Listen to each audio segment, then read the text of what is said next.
हाँ बच्चों, how are you?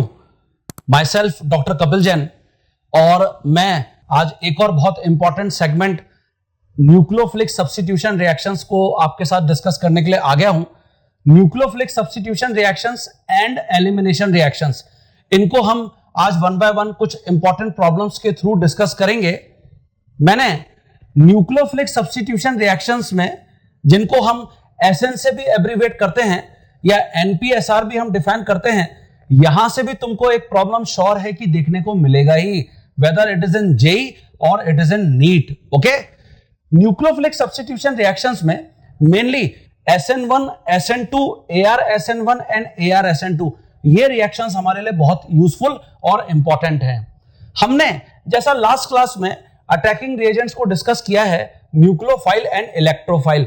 Last class में हमने इलेक्ट्रोफिलिक एरोमेटिक सब्स्टिट्यूशन रिएक्शंस में इलेक्ट्रोफाइल का बेंजीन रिंग के ऊपर अटैक कराया था। यहां न्यूक्लियोफिलिक सब्स्टिट्यूशन रिएक्शंस में न्यूक्लियोफाइल का जो डिफरेंट सबस्ट्रेट्स हैं, डिफरेंट रिएक्टेंट्स हैं, उनके ऊपर हम अटैक कराते हैं। तो मैंने न्यूक्लियोफाइल जो इलेक्ट्रॉन डोनर या लुईस बेस होते हैं, उनको एक सबस्ट्रेट, ये एक सबस्ट्रेट है जो एल्किल हैलाइड्स हो सकते हैं, एल्कोहल्स हो सकते हैं, ईथर्स हो सकते हैं, उनके ऊपर जब मैं न्यूक्लियोफाइल का अटैक कराता हूं तो देखिए न्यूक्लियोफाइल इस पॉजिटिव एटम के ऊपर अटैक कर रहा है, और यहां दूसरा जो इंपॉर्टेंट स्पीसीज है वो लिविंग ग्रुप है। Leaving group with electron pair depart कर रहा है और हमको यह सब्स्टिट्यूटेड प्रोडक्ट देखने को मिल रहा है, सब्स्टिट्यूटेड प्रोडक्ट। ओके, तो यहां मैंने मेंशन किया है टू इंपॉर्टेंट स्पीसीज रिक्वायर्ड है।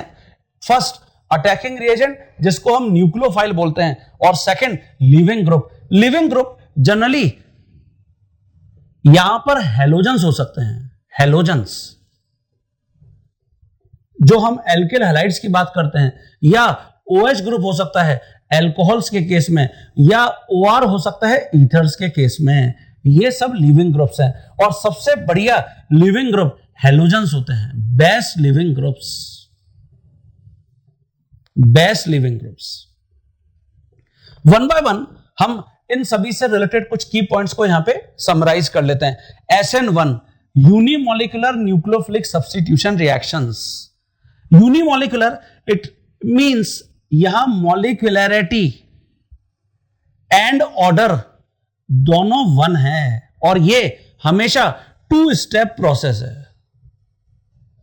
To step process. और यहां कार्बोकेटायन फॉर्म होता है, carbocation formed.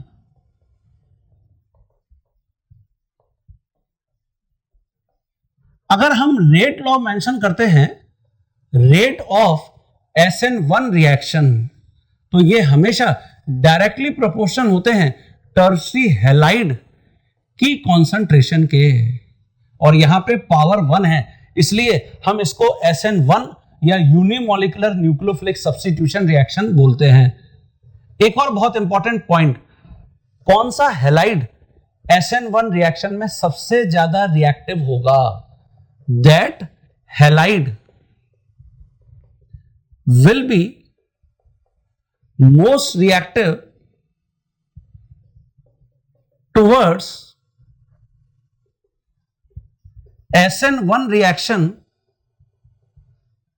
SN1 reaction whose respective carbocation will be most stable.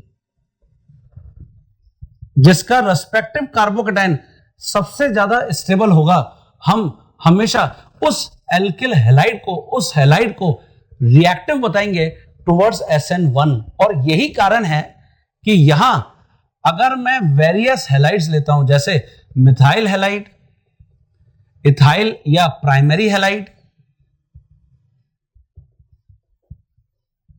Halide, isopropyl या सेकेंडरी हैलाइड,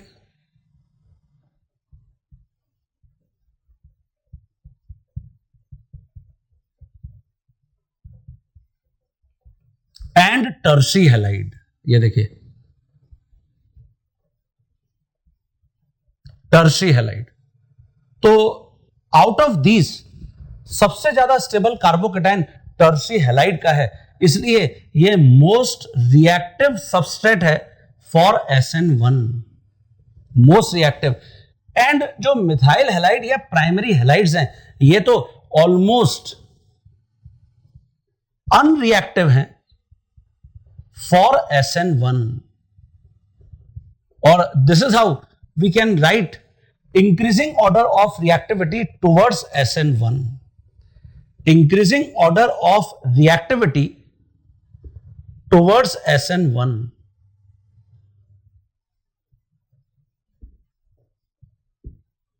तो ये जब भी तुमको डिफरेंट टाइप के हैलाइड्स देखने को मिलते हैं, जैसे एलाइल हैलाइड है,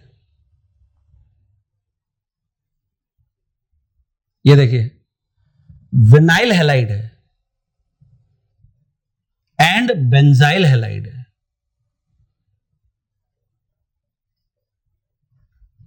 एलाइल, विनाइल एंड बेंजाइल।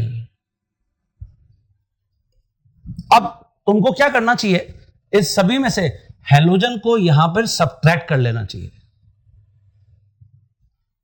और कार्बोकेटाइन बना लेना चाहिए। अब देखिए जो बेंजाइल हैलाइड है, इस सिचुएशन में बीटा पोजीशन पे अनसैचुरेशन है, विनाइल हैलाइड में अल्फा पोजीशन पे अनसैचुरेशन है और एलाइल हैलाइड में बीटा पोजीशन पे अनसैचुरेशन है।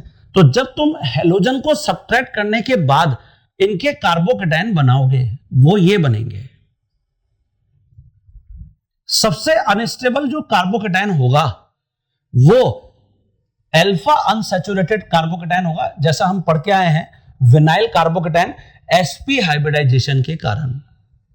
और जो बेंजाइल या एलाइल कार्बोकेटाइन है, they are quite stable. Okay, तो हेंस यहां पर अगर मैं 1 एलाइल को, 2 विनाइल को और 3 बेंजाइल हैलाइड को नंबर दे देता हूं, तो सबसे ज्यादा रिएक्टिव हैलाइड कौन सा हो गया? आंसर होगा बेंजाइल हैलाइड, फिर एलाइल हैलाइड का नंबर आएगा और सबसे पीछे विनाइल हैलाइड जाएगा। तो यहां पर एक बहुत इंपॉर्टेंट कंक्लूजन निकल के ये भी सामने आता है, बीटा अनसैचुरेटेड जो कंपाउंड्स होते हैं, they are highly reactive towards SN1 reaction, whereas जो अल्फा अनसैचुरेटेड कंपाउंड्स होते हैं, they are almost non reactive या इनकी रिएक्टिविटी 0 होती है टुवर्ड्स SN1 रिएक्शन। हाँ बच्चों, जैसे यहां मैं ये मेंशन कर देता हूं, विनाइल हैलाइड ऑलमोस्ट अनरिएक्टिव है, allyl halide and benzyl halide ये बेस्ट सबस्ट्रेट हैं for SN1 reaction. Most reactive benzyl halide है, बीटा अनसैचुरेटेड कंपाउंड है, एलाइल हैलाइड ये भी बीटा अनसैचुरेटेड कंपाउंड है, और विनाइल हैलाइड ये अल्फा अनसैचुरेटेड कंपाउंड है, ये इनर्ट है फॉर SN1। तो this is increasing order of reactivity, increasing order of reactivity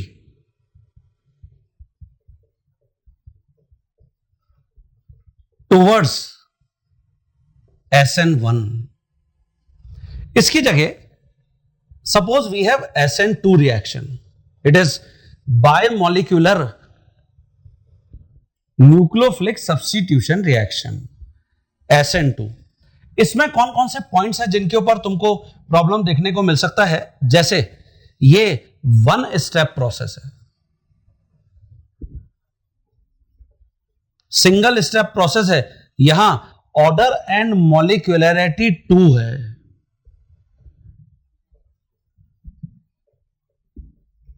अगर तुम रेट ऑफ SN2 रिएक्शन लिखोगे तो ये हमेशा डायरेक्टली प्रोपोर्शनल होगा प्राइमरी हैलाइड की concentration as well as nucleophile की कॉन्सेंट्रेशन। ये जो न्यूक्लियोफाइल यहां पर है शुड बी स्ट्रॉन्ग। तो स्ट्रॉन्ग न्यूक्लियोफाइल की प्रेजेंस में हमेशा यहां इन्वर्जन इन कॉन्फ़िगरेशन होता है. In presence of strong nucleophiles, presence of strong nucleophiles always complete inversion in configuration takes place.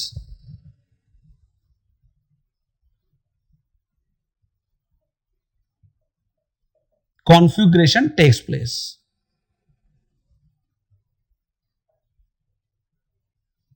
कौन सा फैक्टर यहां SN2 में रिएक्टिविटी के लिए रिस्पॉन्सिबल होगा वेरियस हैलाइड्स की? तो इसका आंसर है crowding.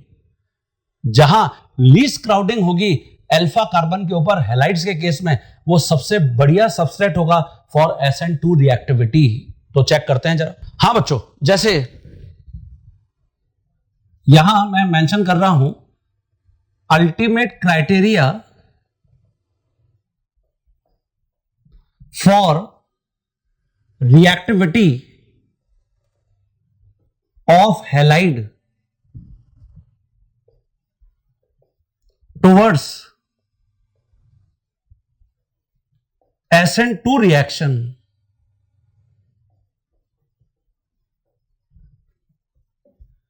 less crowding present on alpha carbon in case of normal alkyl halides. बहुत इंपॉर्टेंट है ये. ओके. एंड अगर अदर देन एल्किल ग्रुप कोई भी फीचर है तो फिर अल्फा कार्बन के ऊपर high positive charge. And in case of other than alkyl group, any feature present, then high positive charge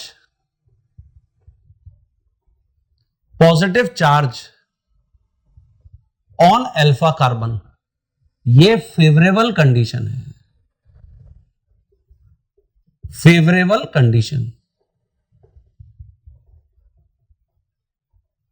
तो ये अपनी कॉपी में आप ढंग से नोट कर लीजिए. यही कारण है कि अगर हम यहां टर्सी halide, secondary halide, primary halide and methyl halide, ये देखिए जो मिथाइल हैलाइड है उसमें इस कार्बन के ऊपर सबसे कम क्राउडिंग, सबसे कम हिंड्रेंस है. इसलिए प्राइमरी या मिथाइल हैलाइड्स ये बेस्ट सबस्ट्रेट हैं फॉर SN2 रिएक्शन. सेकेंडरी ठीक है, एप्रिशिएबल. टर्सरी तो इनर्ट है. टर्सरी हैलाइड्स कभी भी SN1 मतलब कभी भी SN2 रिएक्शंस को शो नहीं करते. SN1 के लिए तो सबसे बढ़िया हैं, सबसे ज्यादा रिएक्टिव हैं. तो ये इनर्ट हैं फॉर SN2.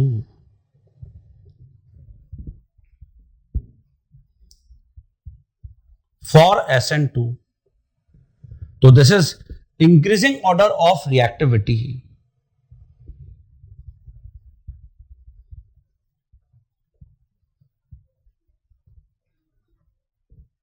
फॉर SN2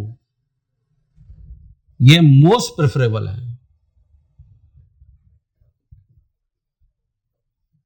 अगर मुझे हेलोजेंस में भी डिफरेंट हेलोजेंस देखने को मिलते हैं, जैसे वी हैव CH3, CH2 और Br, we have CH3, CH2, Cl, we have CH3, CH2, I. और आपसे पूछा जाता कि बताइए सबसे बेस्ट सबस्ट्रेट कौन सा है फॉर SN1 या SN2, क्योंकि यहां पे एल्किल ग्रुप का स्ट्रक्चर तो सेम है सभी में. तो इस सिचुएशन में आप देखते हैं कि लिविंग ग्रुप कौन सा बेस्ट है. तो बेस्ट लिविंग ग्रुप आयोडीन है. और यहां अगर मैं क्लोरीन या फ्लोरीन को देखूंगा तो फ्लोरीन सबसे पुअर लिविंग ग्रुप है, ये अभी यहां पर पुअर लिविंग ग्रुप साबित होगा बिकॉज फ्लोरीन तो है ही नहीं। इसलिए इसको अगर मैं फर्स्ट, इसको सेकंड और इसको थर्ड नंबर देता हूं तो यहां जो रिएक्टिविटी ऑर्डर होगा थर्ड, फर्स्ट, सेकंड, ये ऑर्डर होगा इंक्रीजिंग ऑर्डर ऑफ रिएक्टिविटी।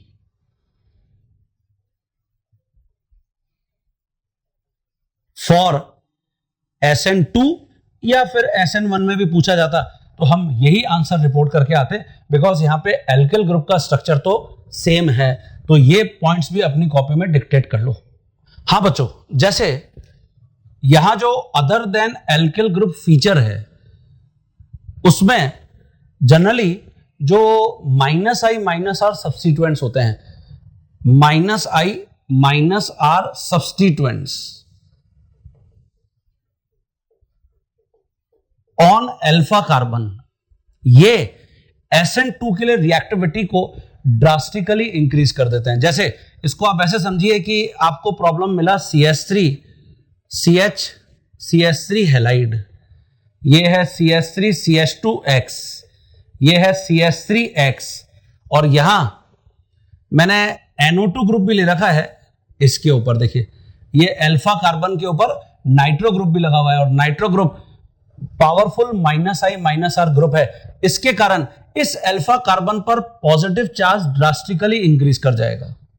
तो अभी हम जो देखकर आए ऑर्डर, उसमें ये देखकर आए कि मिथाइल हैलाइड बेस्ट सबस्ट्रेट है फॉर SN2 रिएक्शन। बट अगर मैं -I-R सब्स्टिट्यूएंट को लगा दूंगा अल्फा कार्बन पर तो ये रिएक्टिविटी को ड्रास्टिकली इंक्रीज कर देगा। तो ऑर्डर ऑफ रिएक्टिविटी ये हो जाएगा। Now this is most reactive for SN2। हम SN2 की बात कर रहे हैं यहां पे। अगर SN1 में जाएंगे तो हमेशा ही तुमको कार्बोकेटाइन बनाकर चेक करना पड़ेगा, अभी हमने ये डिस्कस किया है। आफ्टर दैट मिथाइल हैलाइड आएगा और फिर आप इस प्राइमरी हैलाइड को यहां पर नंबर दोगे और फिर सेकेंडरी हैलाइड का नंबर आएगा। ये इंक्रीजिंग ऑर्डर है रिएक्टिविटी का।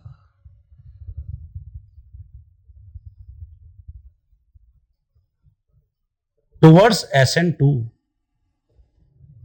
और अभी हमने जो अल्फा अनसैचुरेशन और बीटा अनसैचुरेशन का कॉन्सेप्ट डिस्कस किया उसमें हमने कंक्लूड किया कि बीटा अनसैचुरेशन बहुत बढ़िया है फॉर SN1। सिमिलर कॉन्सेप्ट यहां पर है, beta unsaturation is also favourable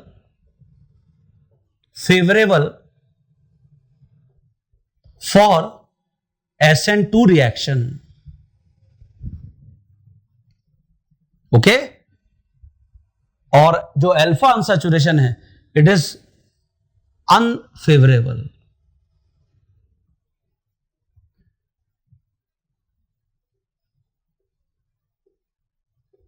तो ये आपको हमेशा क्लियर होना चाहिए। यहां पर भी अल्फा अनसैचुरेशन इसका मतलब दो टाइप के जो हैलाइड्स हैं, एक तो है हेलोबेंजीन, ये देखिए ये अल्फा कार्बन पर अनसैचुरेशन।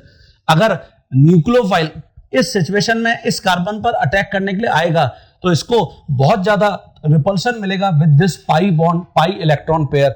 और सिमिलरली यहां अगर मैं विनाइल हैलाइड को लेता हूं तो विनाइल हैलाइड में भी सेम सिचुएशन है। तो ये दोनों जो हैलाइड्स हैं ये neither good for SN1 nor good for SN2 reaction, इनको रिजेक्ट कर दिया गया है। और यही कारण है कि जो हेलोबेंजीन्स होती है ना, हम अगर न्यूक्लियोफिलिक सब्स्टिट्यूशन रिएक्शंस उनमें परफॉर्म करना चाहते हैं तो फिर हाई टेम्परेचर पर करते हैं, जो ArSN2 के नाम से फेमस है या ArSN1 के नाम से फेमस है। ओके, तो ये सबसे पहले अपनी कॉपी में डिक्टेट कर लीजिए। हाँ स्टूडेंट्स, SN1 SN2 रिएक्शन में जैसे मैं यहां पे इस प्रॉब्लम को मेंशन किया हूं, this is very good conceptual problem, इसको जरा ढंग से आप समझिए। यहां पर आपसे बोल रहा है कि ये एक हैलाइड है, arrange above chlorine atoms in given compound in increasing order of their reactivity towards NaSH according to SN2 reaction mechanism. SN2 reaction mechanism.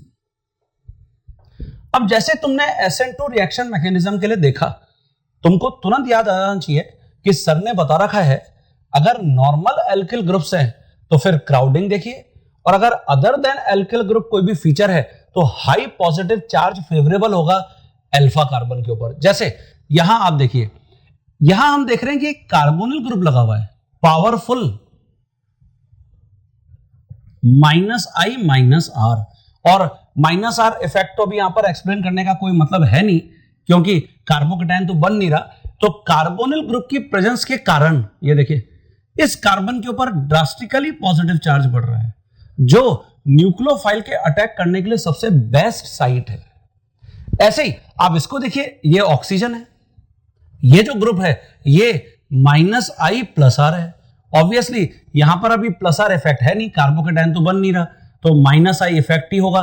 -I effect यहां पर भी अच्छा साइट हो गया फॉर SN2 रिएक्शन रिएक्टिविटी। लेकिन carbonyl group का powerful -I-R effect है, -I powerful है, तो इसलिए जो क्लोरीन 1 है रिएक्टिविटी ऑर्डर में सबसे टॉप पर आएगा। आफ्टर दैट क्लोरीन नंबर 4 का नंबर आएगा। ये देखिए, नाउ अब हम यहां पर देख रहे हैं कि ये जो क्लोरीन है ये एक नॉर्मल एल्किल ग्रुप टाइप के कार्बन से कनेक्ट है, और सिमिलरली ये भी क्लोरीन। अब आप देखिए ये जो क्लोरीन है ये ब्रिजहेड कार्बन पर है, ब्रिजहेड कार्बन, ओके, इसका मतलब क्राउडेड कार्बन है, तो न्यूक्लियोफाइल को इस कार्बन पर अटैक करने में डिफिकल्टी होगी, वेरएज यहां न्यूक्लियोफाइल इजीली अटैक कर देगा, रेडिली अटैक बाय न्यूक्लियोफाइल, और हेंस इसलिए हम सबसे ज्यादा अगर यहां पर इन क्लोरीन 2 और क्लोरीन 3 में रिएक्टिविटी ऑर्डर बताएंगे तो क्लोरीन 2 और उसके बाद सबसे पीछे क्लोरीन 3 जाएगा। ये इंक्रीजिंग ऑर्डर ऑफ रिएक्टिविटी है, यही हमसे पूछा गया था, तो this is very interesting problem. Okay, इसकी जगह जैसे मैं मान लेता हूं कि हमको ये कंपाउंड गिवन है, ये जो कंपाउंड है इस कंपाउंड के अंदर हम देख रहे हैं कि 2 हेलोजेंस लगे हुए हैं, और पोटेशियम साइनाइड का अटैक कराने के लिए बोला गया है DMSO सॉल्वेंट में, डाइमिथाइल सल्फोक्साइड सॉल्वेंट। ये हम पढ़ के आए हैं पोलर एप्रोटिक सॉल्वेंट है। Polar aprotic solvent generally SN2 reactions के लिए फेवरेबल होते हैं, और polar protic solvent SN1 reactions के लिए फेवरेबल होते हैं। नाउ सबसे पहले यहां पर इंपॉर्टेंट ये है कि जो हेलोजेंस हैं वो कहां प्रेजेंट हैं। देखिए ये अल्फा कार्बन पर प्रेजेंट है, अल्फा अनसैचुरेटेड, और यहां हेलोजन बीटा कार्बन पर प्रेजेंट है, और अभी हम ये कंक्लूड करके आए हैं कि बीटा अनसैचुरेशन SN1 और SN2 दोनों के लिए ही फेवरेबल है। इसका मतलब इस साइड पर न्यूक्लियोफाइल कभी भी अटैक नहीं कर सकता, वेरएस यहां न्यूक्लियोफाइल कंफर्टेबली अटैक करेगा, बीटा अनसैचुरेशन है, iodine with electron pair depart कर जाएगा। तो कहां पर ये आंसर मुझे गिवन है, मुझे ये बी ऑप्शन में गिवन है, मुझसे मेजर प्रोडक्ट पूछा गया था, ये मेजर प्रोडक्ट होगा। तो आई थिंक ये जो मैंने आपको एग्जांपल्स दिए, हमेशा जब भी तुमको SN1 रिएक्शन के लिए रिएक्टिविटी ऑर्डर चेक करना है कार्बोकेटायन, और SN2 रिएक्शन के लिए रिएक्टिविटी ऑर्डर चेक करना है, तो 2 बहुत important points in case of normal alkyl group, हमेशा अल्फा जो कार्बन है लीस्ट क्राउडेड होना जरूरी है, और अदर देन एल्किल ग्रुप कोई भी फीचर है तो फिर high positive charge on alpha carbon, ये फेवरेबल कंडीशन है। और ये इतनी ज्यादा फेवरेबल कंडीशन है कि अगर इस टाइप के ग्रुप आपको दिख रहे हैं तो मिथाइल हैलाइड से भी ज्यादा रिएक्टिव होंगे। ओके, क्लियर हो गया सभी स्टूडेंट्स को? सभी ने अपनी कॉपी में ढंग से इसको डिक्टेट कर लिया है? आगे बढ़ते हैं। हाँ बच्चों, यहां इसकी जगह जैसे अगर मैं ArSN2 रिएक्शन मेंशन करता हूं, ये by molecular aromatic nucleophilic substitution reaction है, और यहां living groups generally halogen atoms है। ओके, और favourable at very high temperature and -I-R groups like nitro group present on alpha, या हम इसको कह सकते हैं present on ortho para positions. तो ये ArSN2 का मैकेनिज्म है, ये पैरेलल है SN2, क्योंकि एरोमेटिक रिंग्स के ऊपर होता है इसलिए हम इसको ArSN2 बोलते हैं। जैसे इससे रिलेटेड प्रॉब्लम हम एक लास्ट लेक्चर में डिस्कस भी किए थे। मान लेते हैं वी हैव दिस कंपाउंड, ये देखिए, ओके, और आपको यहां पर बोला गया है कि इसको CH3NH2 से रिएक्ट कराइए, हीट करिए। अब अगर नॉर्मल कंडीशंस में हम देखते हैं, क्योंकि हेलोबेंजीन इसका मतलब अल्फा अनसैचुरेटेड कंपाउंड, तो यहां पर कभी भी कोई भी रिएक्शन हम रिपोर्ट नहीं कर सकते। लेकिन क्योंकि यहां नाइट्रो ग्रुप लगा हुआ है, तो नाइट्रो ग्रुप के कारण जो -R इफेक्ट है ऑर्थो एंड पैरा, इसका मतलब इस कार्बन के ऊपर पॉजिटिव चार्ज इंक्रीज हो रहे हैं और टेम्परेचर भी हाई है, इसका मतलब हाई एनर्जी ऑफ एक्टिवेशन यहां पर है, तो हमने हाई एनर्जी सप्लाई करके इस बॉन्ड को तोड़ने की कोशिश कर रहे हैं। तो सबसे कंफर्टेबली इस न्यूक्लियोफाइल से रिएक्ट करने के लिए कौन सा हेलोजन तैयार हो जाएगा? आंसर है वो ये हेलोजन है, यहां अटैक कर देगा। ये ब्रोमीन यहां से डिपार्ट कर गया, ये chlorine as it is maintain रहेगा, क्योंकि यहां पॉजिटिव चार्ज इंक्रीज नहीं हुआ, तो हमको ये प्रोडक्ट रिपोर्ट करना है। यहां NHCH3 ग्रुप आ गया, ये देखिए, और प्लस HBr डिपार्ट कर जाएगा, तो ये ArSN2 रिएक्शन है। लिविंग ग्रुप में सबसे बेस्ट तो आयोडीन है, लेकिन यहां पर भी अगर हम लिविंग ग्रुप के नेचर को देख रहे हैं तो ब्रोमीन है।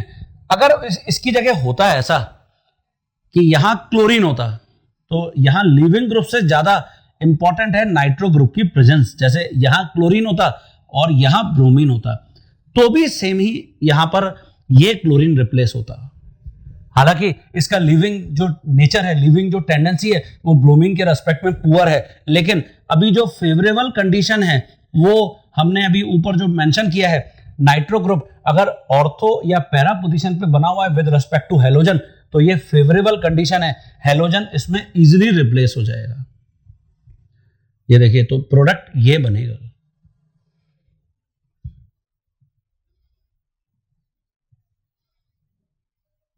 ये मेजर प्रोडक्ट होगा स्टूडेंट।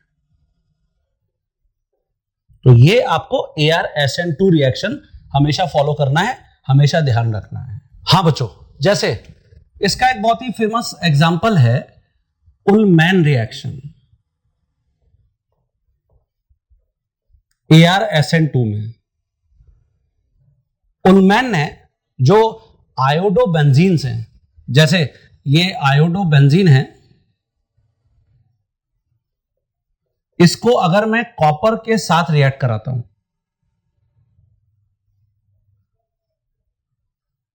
ये देखिए, और हीट करते हैं इसको, तो ये यहां से CuI2 एलिमिनेट हो जाता है और हमको बाइफेनाइल मिल जाता है। अगर इसकी जगह यहां पर हेलोजन हमने आयोडीन देखा है, इफ हेलोजन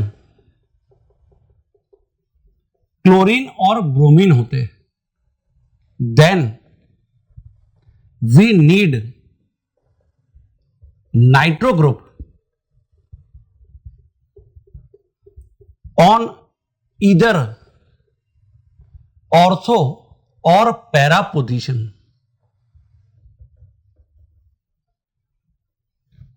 तो ये उलमैन रिएक्शन है। इसकी जगह अगर हम ArSN1 रिएक्शन को यहां पर समराइज करें, तो ArSN1 इसके अंदर हम unimolecular aromatic nucleophilic substitution reactions को रिप्रेजेंट करते हैं। और unimolecular aromatic nucleophilic substitution reactions यहां पर जैसे जो डायएजोनियम आयन है ना, ये एन डबल बॉन्ड मतलब एन ट्रिपल बॉन्ड एन, ये यहां पर लिविंग ग्रुप है। और ये हमने जो डायएजोटाइजेशन रिएक्शन है, बेंजीन डायएजोनियम आयन की रिएक्शन, ये देखिए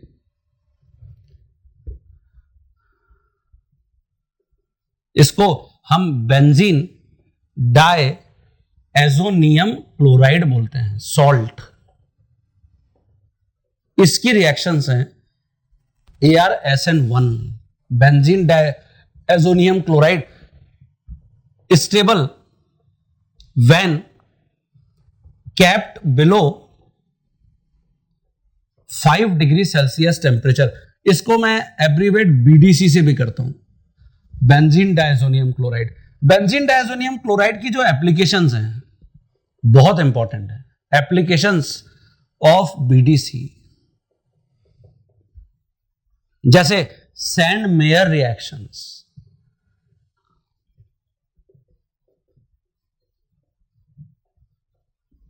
जो सैंड मेयर रिएक्शंस हैं उसमें हम जो बेंजीन डायज़ोनियम क्लोराइड है इसको हम ऐसे मेंशन कर देते हैं C6H5N2+Cl-। अगर हम इसकी रिएक्शन कराते हैं HCl से इन CuCl, क्यूप्रस क्लोराइड कैटलिस्ट, तो जो Cl- यहां पर न्यूक्लियोफाइल है, it will attack on benzene ring और यहां से नाइट्रोजन डिपार्ट कर जाता है, तो we will get chlorobenzene plus N2 plus HCl. Similarly, we have HBr in CuBr. तो bromobenzene we will get. Similarly, we have hydrogen cyanide in CuCN. तो इससे मुझे जो प्रोडक्ट देखने को मिलेगा वो मिलेगा C6H5C ट्रिपल बॉन्ड N। ये सारी जो कैटेगरीज हैं ये सैंड मेयर रिएक्शंस की कैटेगरी हैं, ArSN1 रिएक्शन है। यहां पर हमेशा फिनाइल कार्बोकेटाइन बनता है, फिनाइल कार्बोकेटाइन हाईली अनस्टेबल होता है। ओके, तो ये भी अपनी कॉपी में ढंग से मेंशन कर लीजिए। हाँ बच्चों, जैसे इसकी जगह बोल्ज-शीमैन रिएक्शन,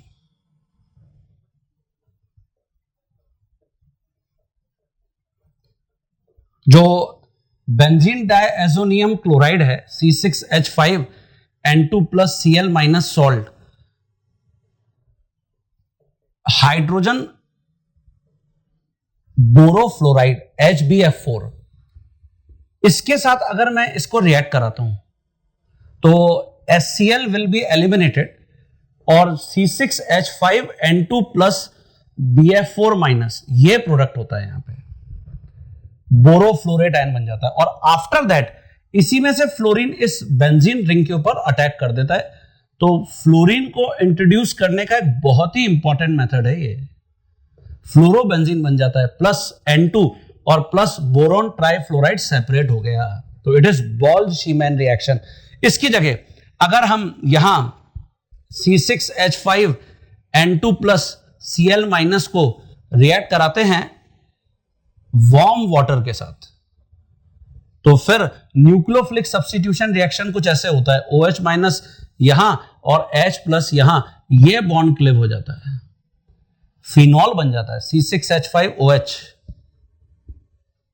और प्लस N2 सेपरेट हो गया, प्लस HCl बन गया। तो ये भी एक बहुत इंपॉर्टेंट रिएक्शन है, बेंजीन डायज़ोनियम क्लोराइड को फिनॉल में कन्वर्ट करने का मेथड है। और अगर मैं आयोडोबेंजीन बनाना चाहता हूं तो C6H5N2+Cl-, इसको हम पोटेशियम आयोडाइड के कॉन्टेक्ट में लाते हैं, तो iodide ion it will attack on phenyl ring, तो ये C6H5I+KCl और प्लस N2 बन गया। तो ये स्टूडेंट ArSN1 रिएक्शंस के नाम से फेमस हैं। और यहां अगर आपको डिफरेंट डायएजोनियम आयन दे दिए जाएं, जैसे ये देखिए ये डायएजोनियम आयन N2+, यहां पर नाइट्रो ग्रुप लगा हुआ है, यहां N2+, ये Cl लगा हुआ है, यहां N2+, यहां OCH3 लगा हुआ है, ये देखिए। और आपसे पूछा जाए कि बताइए सबसे ज्यादा जो बेंजीन डायएजोनियम आयन है फेवरेबल कौन सा होगा फॉर ArSN1 रिएक्शन रिएक्टिविटी, तो आपका आंसर होगा ये OCH3 की प्रेजेंस के कारण। क्यों? फिनाइल जो कार्बोकेटायन है OCH3 उसको इफेक्टिवली यहां पर स्टेबलाइज करेगा। +R ग्रुप है, -I+R, तो यहां फिनाइल जो कार्बोकेटायन बन रहा है हमेशा हम उसके ऊपर पॉजिटिव चार्ज को डिक्रीज करने की कोशिश करेंगे सो एज टू इसकी स्टेबिलिटी लिटिल बिट इंक्रीज हो, because itself phenyl carbocation is highly unstable. इसके बाद बेंजीन डायएजोनियम आयन खुद है, halogen only -I effect is there, और नाइट्रो इसको हम पढ़ के आए हैं -I-R है, ये लीस्ट रिएक्टिव है और ये मोस्ट रिएक्टिव है फॉर ArSN1। तो आई थिंक आपको यहां पर कुछ इंपॉर्टेंट रिएक्शन से रिवीजन करने में हेल्प मिल गया है। ArSN1 ArSN2 रिएक्शन, और अगर इनसे रिलेटेड प्रॉब्लम आपको पूछी जाती है तो मुझे लगता है कि आप हिट कर पाएंगे। अब मैं एलिमिनेशन के ऊपर आ जाता हूं। हाँ बच्चों, एलिमिनेशन रिएक्शंस में एलिमिनेशन रिएक्शंस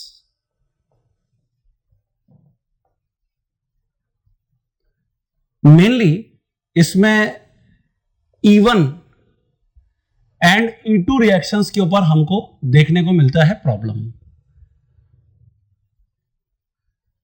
E1 रिएक्शन इसका बहुत ही पॉपुलर एग्जांपल है डिहाइड्रेशन, और डिहाइड्रेशन इसका मतलब dehydration of alcohols with concentrated H2SO4 या concentrated H3PO4। E1 reaction unimolecular elimination, यहां अगर मैं रेट मेंशन कर रहा हूं तो ऑब्वियसली ये सबसे ज्यादा जो टर्शियरी अल्कोहल होगा उसके ऊपर रिएक्टिविटी डिपेंड करेगी, क्योंकि कार्बोकेटायन यहां पर फॉर्म होता है, तो ये भी 2 स्टेप प्रोसेस है।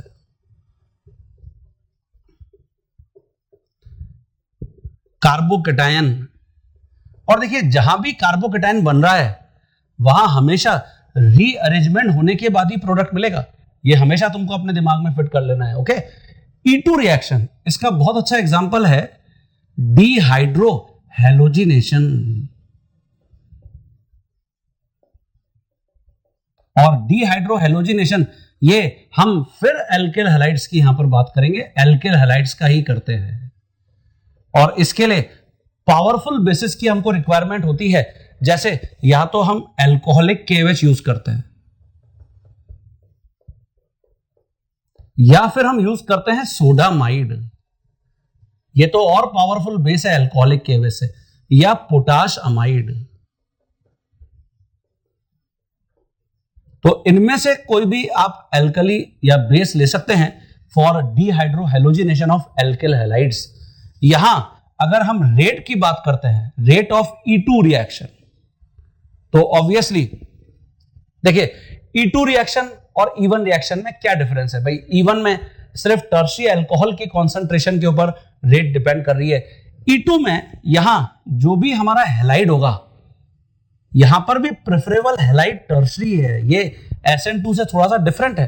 टर्शियरी हैलाइड इसलिए प्रेफरेबल होगा because more number of beta hydrogen it has, और जितने ज्यादा बीटा हाइड्रोजन होंगे बेस की उनको पिक करने की टेंडेंसी उतनी हाई होती है, इसलिए E2 रिएक्शन में टर्शियरी हैलाइड ही बेस्ट फिट होता है। और प्लस यहां टर्शियरी हैलाइड की कॉन्सेंट्रेशन तो इन्वॉल्व है ही, यहां पर बेस की कॉन्सेंट्रेशन भी इन्वॉल्व होगी, जो ब्रोंस्टेड बेस होगा जो बीटा हाइड्रोजन को पिक करने का काम करेगा, इसलिए यहां ऑर्डर एंड मॉलिक्युलरिटी 2 है। ओके, ये वन स्टेप प्रोसेस है। और यहां एंटी पेरिप्लेनर ट्रांजिशन स्टेज होती है। एंटी पेरिप्लेनर ट्रांजिशन स्टेज, इसका मीनिंग होता है कि जो अटैकिंग बेस है, attacking base and leaving group, जो यहां पर हेलोजन है, should be present in opposite side.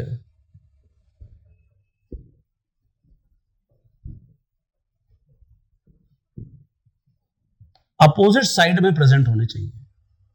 तो ये एंटी पेरिप्लेनर ट्रांजिशन स्टेज का मीनिंग होता है। ये तुम अपनी कॉपी में डिक्टेट कर लो। तो यहां अगर मैं रिएक्टिविटी की बात करता हूं, रिएक्टिविटी फॉर E2 रिएक्शन, तो हमेशा E2 रिएक्शन में ये ऑर्डर होगा। देखिए, टर्शी हैलाइड यहां पे सबसे टॉप पर आएगा।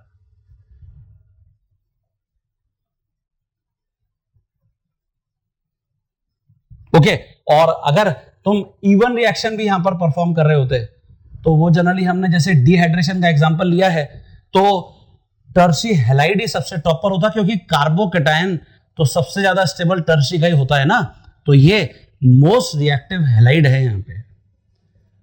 तो ओवरऑल कंक्लूजन ये निकल के सामने आता है कि जो टर्शी हैलाइड्स हैं वो सब्स्टिट्यूशन में SN1 के लिए फेवरेबल है, और एलिमिनेशन में E1 और E2 दोनों के लिए फेवरेबल है। E1 के लिए इसलिए क्योंकि कार्बोकेटायन सबसे ज्यादा स्टेबल है, और E2 के लिए इसलिए क्योंकि number of beta hydrogen maximum है यहां। ये बहुत इंपॉर्टेंट है। देखिए, क्लियर हो गया सभी स्टूडेंट्स को? तो यहां हमसे किस टाइप की प्रॉब्लम्स पूछी जा सकती हैं, अब मैं उसको हाईलाइट करूंगा। हाँ स्टूडेंट्स, जैसे यहां जब भी हम डिहाइड्रोहेलोजिनेशन में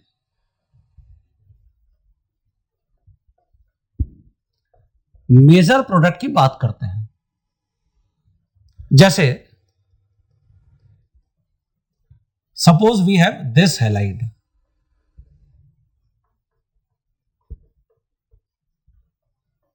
तो यहां दो डिफरेंट टाइप के बीटा कार्बन है, और आपको एग्जामिनर ने बोला है कि अल्कोहलिक केवेज के साथ हीट करिए।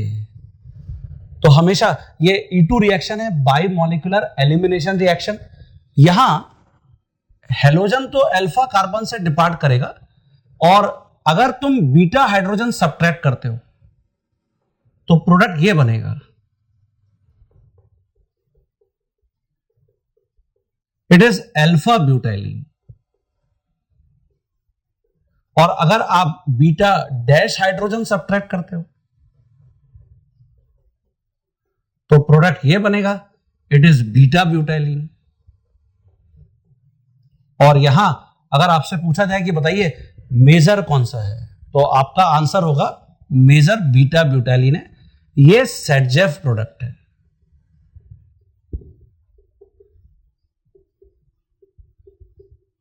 ओके, ये माइनर प्रोडक्ट होगा। तो इन केस जब दो या दो से ज्यादा प्रोडक्ट्स बनते हैं, दो या दो से ज्यादा टाइप के बीटा हाइड्रोजन होते हैं, तो जो प्रोडक्ट का ओरिएंटेशन है कि किस डायरेक्शन में फेवरेबल प्रोडक्ट बनेगा, वो हमेशा यहां 2 पॉइंट्स के ऊपर डिपेंड करता है। पहला सेटजेफ रूल, और दूसरा rule of conjugation. Rule of conjugation का मीनिंग कुछ ये है, जैसे मैं मान लेता हूं कि हमारे पास ये कंपाउंड है,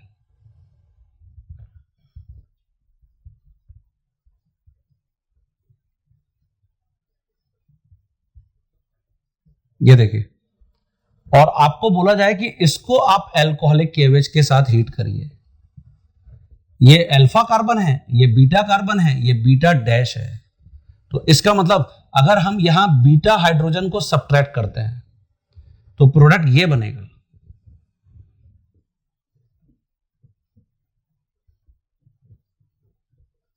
और अगर मैं बीटा हाइड्रोजन को सब्ट्रैक्ट करता हूं, बीटा डैश को, if we subtracted beta dash hydrogen, तो प्रोडक्ट ये बनेगा।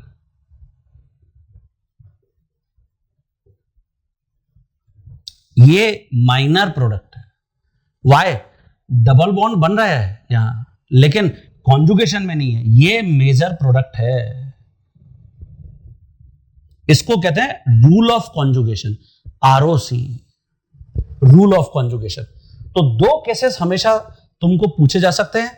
मेजर प्रोडक्ट हमेशा एग्जामिनर पूछेगा, और हम जब भी डीहाइड्रोहैलोजिनेशन से प्रोडक्ट को रिपोर्ट कर रहे हैं तो जो ओरिएंटेशन की बात आएगी उसमें we have to follow these two rules. Saytzeff rule, अगर हमको नॉर्मल यहां पर एल्कीन्स मिल रहे हैं तो सेटजेफ रूल फॉलो करेंगे। सेटजेफ रूल हम ऑलरेडी पढ़ के आ चुके हैं। हाइपर कॉन्जुगेशन, जो पेरेंट एल्कीन होता है उसके ऊपर नंबर ऑफ अल्फा हाइड्रोजन्स को चेक करते हैं, तो यहां 6 अल्फा हाइड्रोजन, और यहां पेरेंट एल्कीन के ऊपर नंबर ऑफ अल्फा हाइड्रोजन 2 हैं, इसलिए ये मेजर प्रोडक्ट है, मोर स्टेबल एल्कीन है। क्लियर हो गया सभी स्टूडेंट को? इसकी जगह जैसे अगर आपसे यहां ये प्रॉब्लम पूछा जाता है,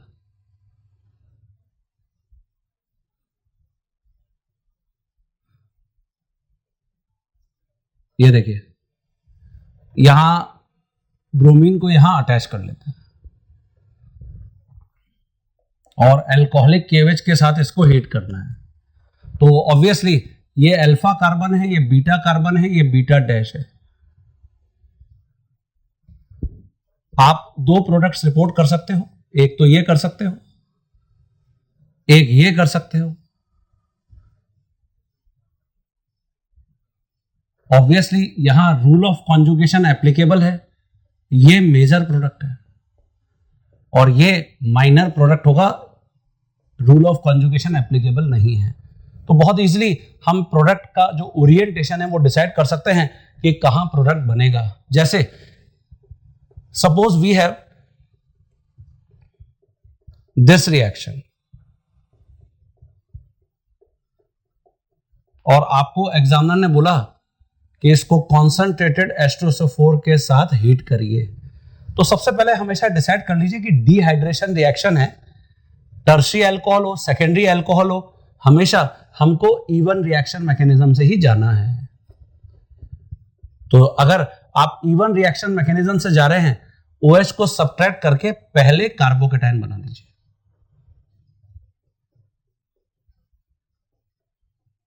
उसके बाद अभी आप देख रहे हो कि ये सेकेंडरी कार्बोकेटाइन है with 4 alpha hydrogen, 1,2 hydride shift check कर लीजिए। तो 1,2 हाइड्राइड शिफ्ट अगर आप परफॉर्म करेंगे तो आपको कार्बोकेटाइन ये मिलेगा। नाउ 3 + 3 + 2 8 अल्फा हाइड्रोजन होगा, ये तो हाईली स्टेबल है। तो यही आपको मैंने बताया था कि जब हम प्रोडक्ट तक पहुंचना चाहते हैं तो हमेशा मुझे रीअरेंजमेंट चेक करना है कार्बोकेटाइंस में, ओके। और इस सिचुएशन में अब मैं यहां पर दो टाइप के प्रोडक्ट बना सकता हूं। देखिए, या तो दोनों मिथाइल में से किसी एक से हाइड्रोजन यहां सब्ट्रैक्ट हो जाए, तो ये सेल्फ स्टेबल होता है बाय रिमूविंग प्रोटॉन।